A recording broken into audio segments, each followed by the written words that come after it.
Iha, matagal na bang nasa iyo yan? Tanong ni Mang Milaw. Napayuko si Esmeralda.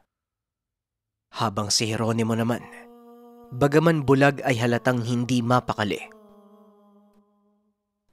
Mang Milaw, sa tatay niya po galing yan eh.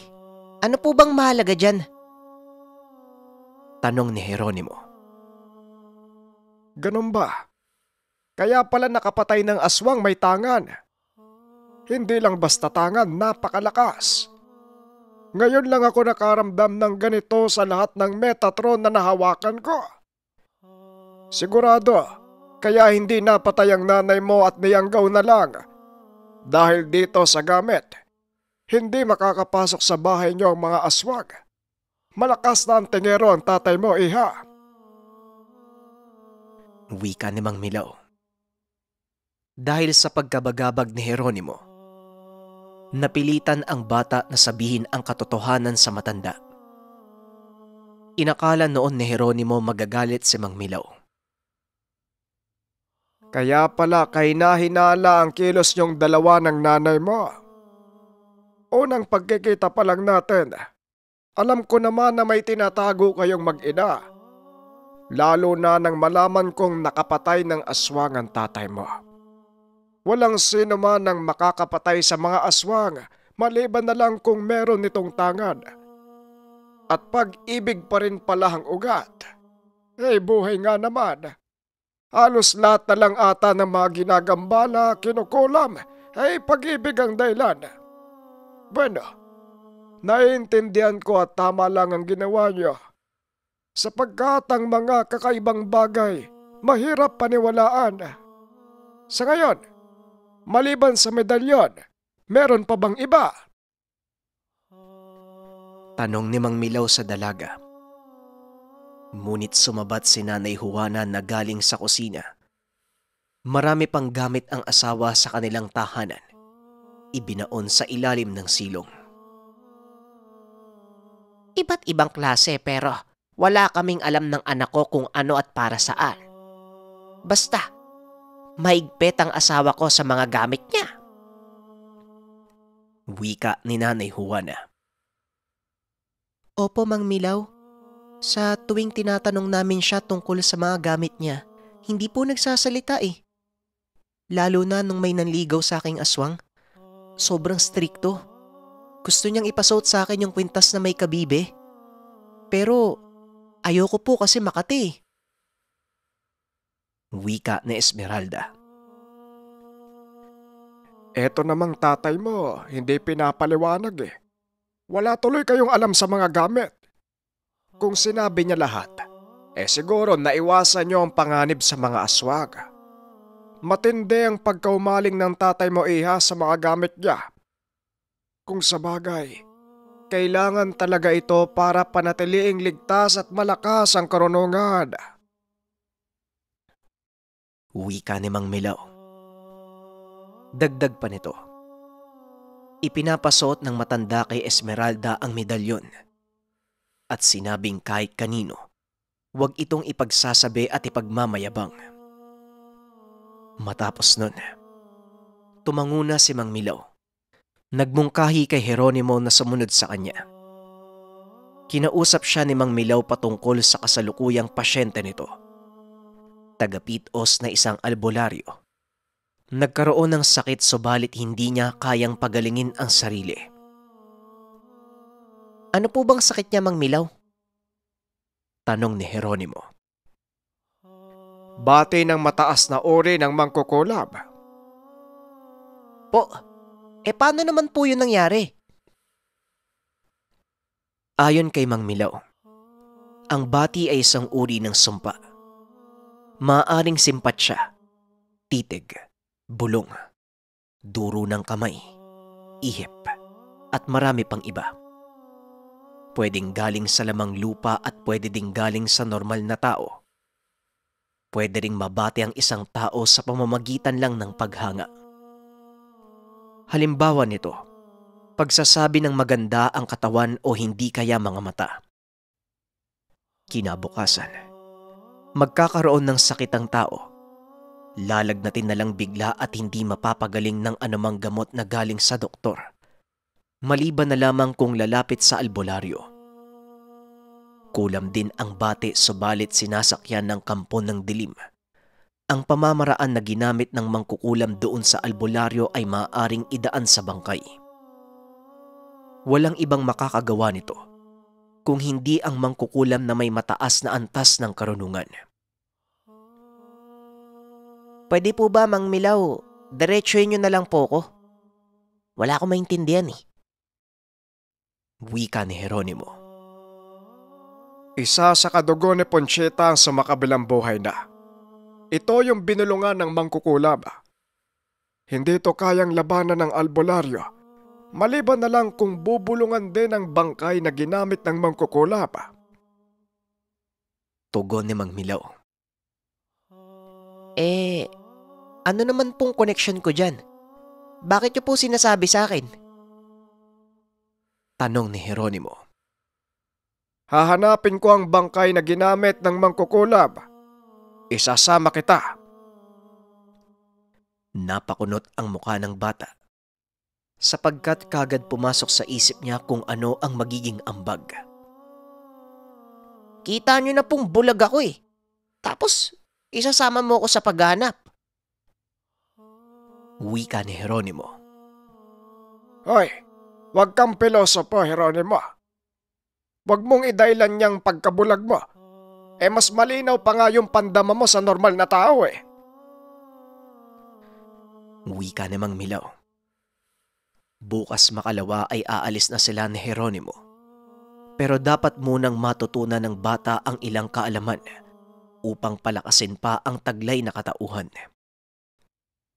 Magiging ehemplo ang mga magulang na sa kabila ng pagiging aswang, nasa tamang landas, ginagamit ang katangian sa kabutihan. Madiing sinabi ni Mang Milaw na sa lahat ng mga karunungan, sadyang may selyo, dapat sikreto at walang ibang makakaalam maliban na lang sa sarili.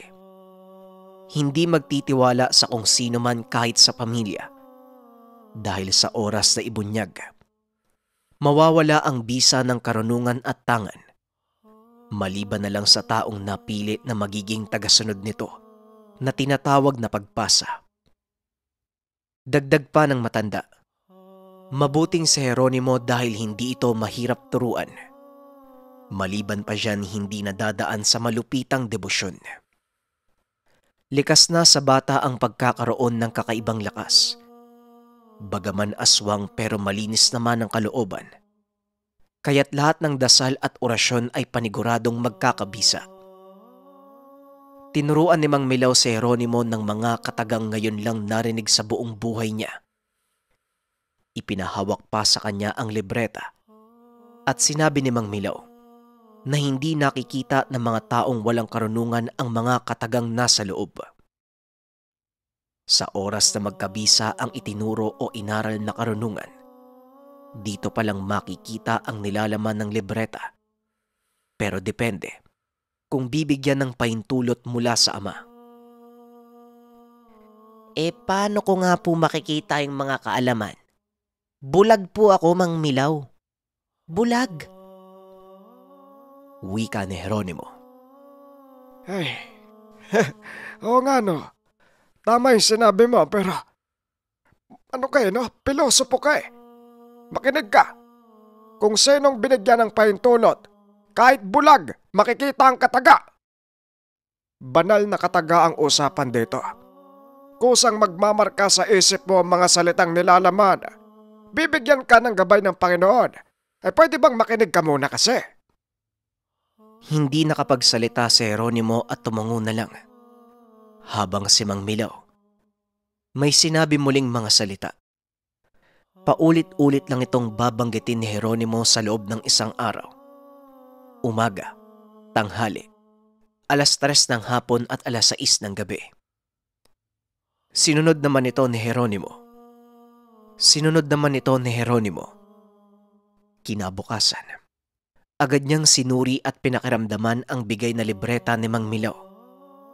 Nagulat ang bata sapagkat nakikita niya sa isipan ang mga nakasulat. ang nakakamangha. Naiintindihan niya ang mga kataga kahit wala at hindi siya nakapag-aral. Tila may bumibigkas nito sa isipan. Agad naman niyang sinabi kay Mang Milaw ang mga naganap. Napangisi ang matanda at hinawakan ang ulo ni Jeronimo. Biyaya ka talaga ano? Tunay na hindi ako nagkamaling espesyal ka. Gabay ng isang aswang ang mga katagang galing mismo sa bibig ng Panginoon. Ako nga hindi ko nababasa ang iba. Meron akong limitasyon. Pero sa'yo, nakikita mo lahat. Kahit bulag ka, basta may gabay, maayos yan. Bukas na ang lakad natin. Ihanda mo ang sarili mo. Mapapasabak tayo sa mas mahirap na laban. Kinabukasan, sinabihan ni Mang Milaw sina Esmeralda at Nanay Juana na magpunta muna sa bahay nila konsehal. Para kahit papano, may mga tao doon at sigurado ang kaligtasan nila. Nagtanong pa ang dalaga kung bakit. Sinabi ni Mang Milaw na may kailangan siyang gawin at isasama niya si Jeronimo. Wala naman silang dapat ipag-alala dahil nakapagpaalam na siya sa konsehal. Alinsunod sa payo ng matanda, pumayag ang mag-ina. Sabay silang umalis ng tahanan. Dumiretso na sila Mang Milaw sa tahanan ng albularyong may sakit.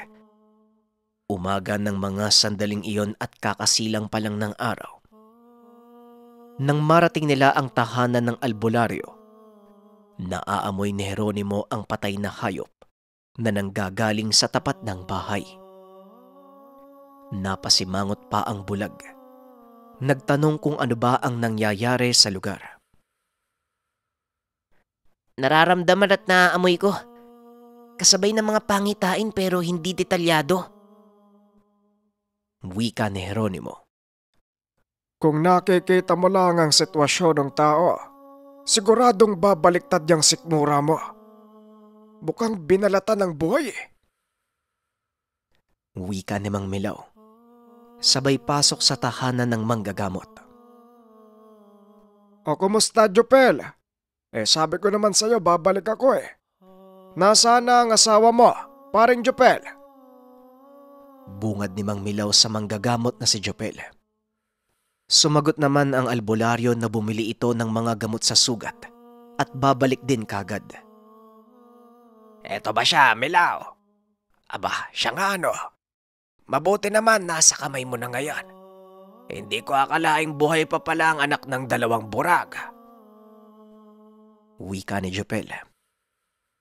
Nang marinig ito ni Jeronimo, nagtaka ang bata dahil tila kilala din siya ng albularyong may sakit.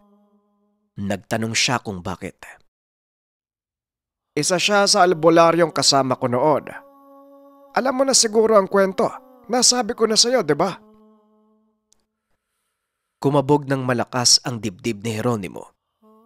Kagad nagtanong kung kasali din ba si Jopel sa pumatay sa mga magulang niya.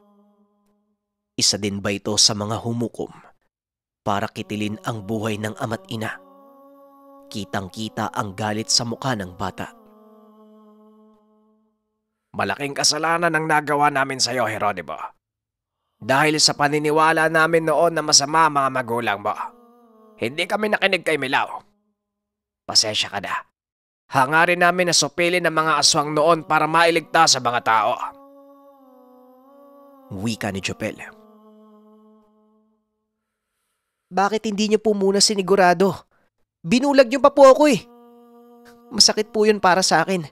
Kahit mabuti ang hangarin niyo, ang Diyos lang po ang may karapatang maghukom. Tugon ni Jeronimo. Iho, kumalma ka. Nagsisisi na yung tao, katulad ko. Hindi niya rin gusto ang nangyari. Kalimutan na lang natin yon. Ang isipin mo, si Jopel at tayo ay nasa isang paniglag. Maraming tukso ng demonyo. Nalin lang sila. Tila susunggab na ang itsura ni Jeronimo. Nakita ng matanda ang paghaba ng mga pangil nito na mukhang susumpungin ng pagiging burang. Tama ka, Milaw. Tukso at linlang ng demonyo. Isa sa mga naging kasama natin noon si Ponchita. Hindi man lang nakaramdam ng pagsisisi. Mukhang tuwang-tuwa pa. Samantalang tayo, nilokob ng matinding konsensya. Wika ni Chopel. Kung hindi ako nagkakamali, siya ang nauna at nag-aya sa ating lahat na patayin ang mga magulang ni Jeronimo. Nagtataka nga ako noon sa sinabi ni Ponchita Noong nakabangayan niya yung mga burang. Hindi ko alam ang problema sapagkat kung ako ang tatanungin, mabuting aswang ang mga magulang ni Jeronimo. Marahil naging sagabal sa kanya ang mga burang kaya gusto niyang patayin. Dinamay pa tayo sa masamang balak niya.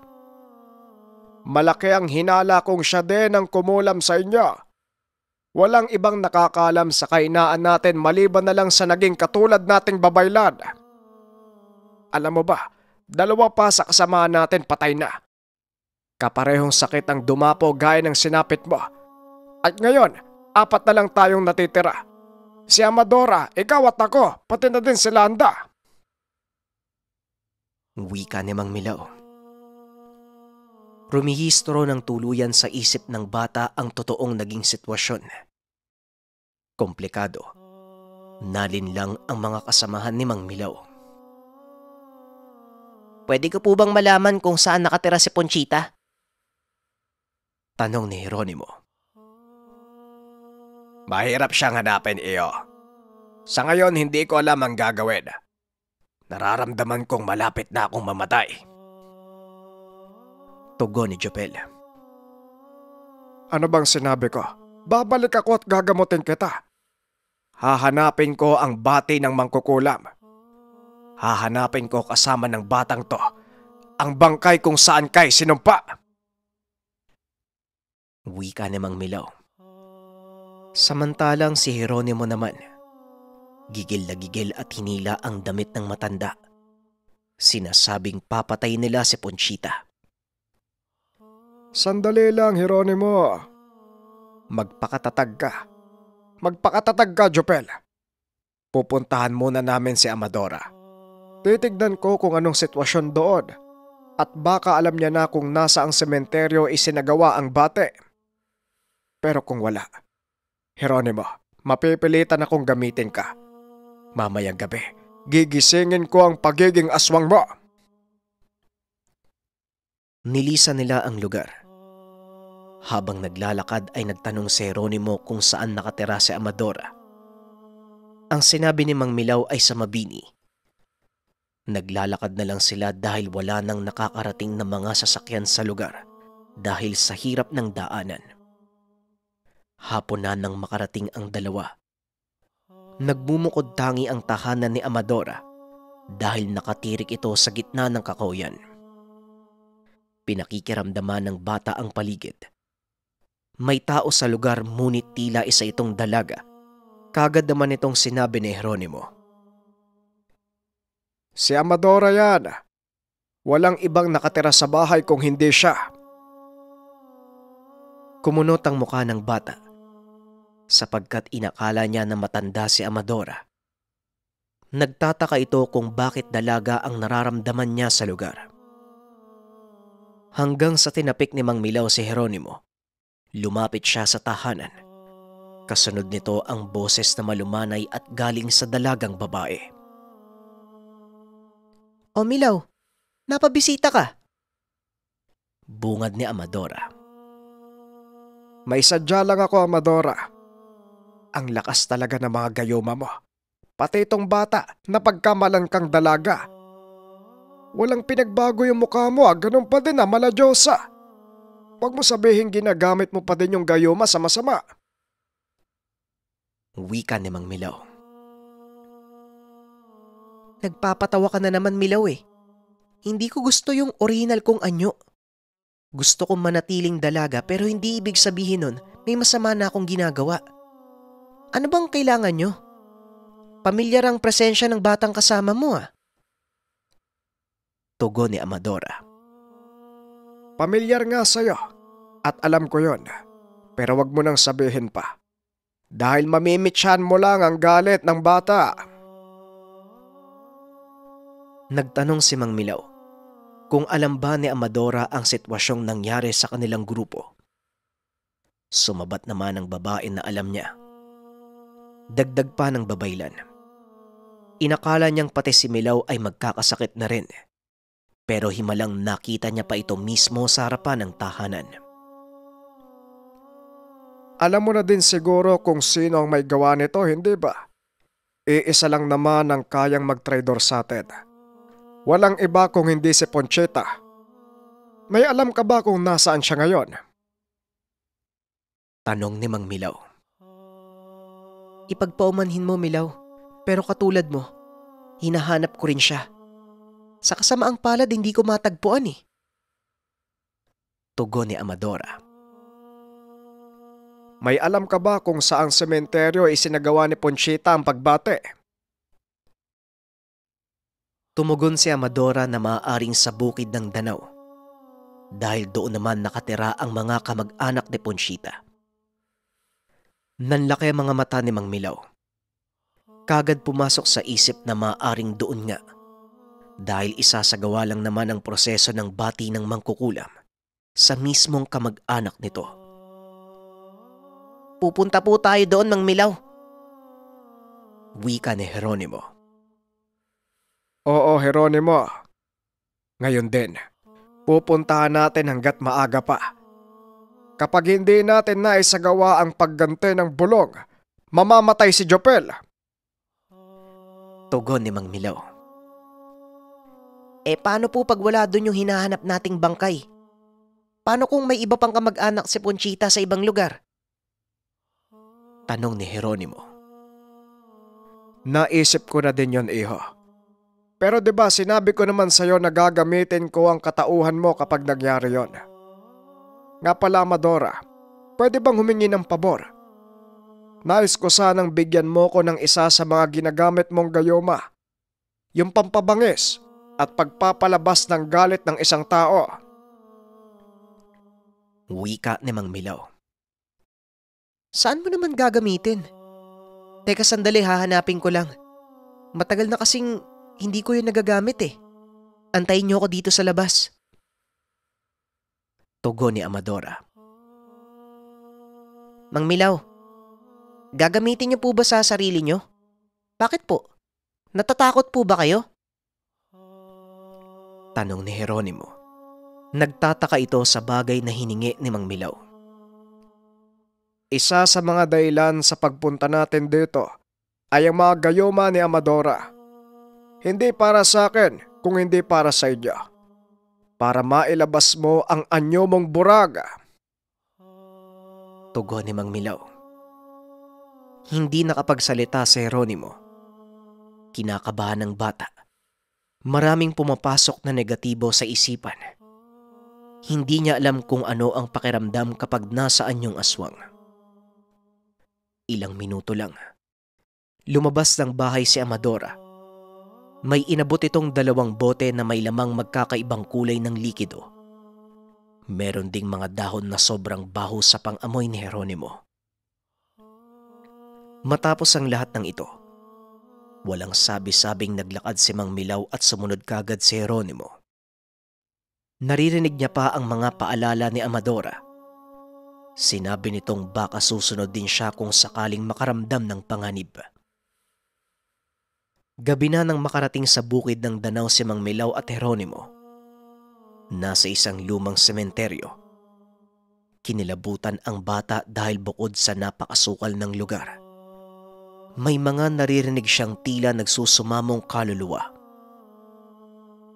Nang mga sandaling iyon, hindi na ipinagtaka ni Jeronimo na babalik ang paglakas ng pang-amoy, pandinig, pati na din ng pangitain. Nakikita din niya ang lugar subalit gaya ng dati. Kulay pula ang paningin niya.